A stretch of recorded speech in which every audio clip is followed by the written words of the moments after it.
The boy opened a magical cabinet. The toy Indian man actually came to life. The boy slowly reached out his finger, but the toy dwarf stabbed him and threatened the boy not to come closer. The boy had to explain to the dwarf. Realizing the boy meant no harm, the dwarf jumped onto his palm. Then the boy took out a toy tent and let the dwarf live in it. But the dwarf didn't like plastic, so the boy put the toy tent in the cabinet and closed the door. When the cabinet was opened, the toy turned into a real tent. In this way the two became good friends. In order to test the cabinet, that night the boy took out more toys and put them inside. When he opened the cabinet, the boy was horrified to find Godzilla and Thanos were fighting, and RoboCop was fighting the soldiers, and they even took the boy as a target. So the boy quickly closed the cabinet. When the door was opened again, the toys returned to normal. The next day when the boy woke up, the dwarf complained to him that the room was too boring. So the boy took him to the backyard, but an accident happened. The dwarf was almost eaten by a bird.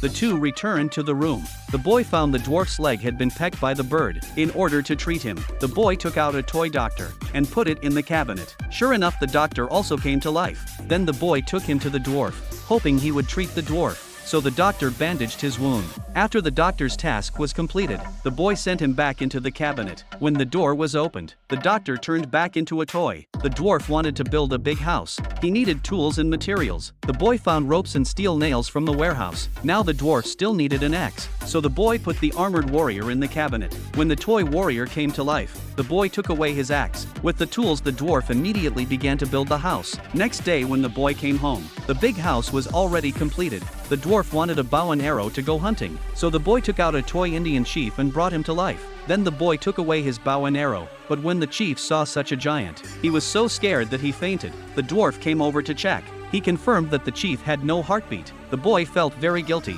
Then the dwarf wrapped the chief's body. The two went to the garden and buried the chief's body. Looking at the lonely dwarf, the boy made a decision. Next day he brought a beautiful Indian toy woman, led it to be the dwarf's wife. So here comes the question. What toy would you put in this magical cabinet?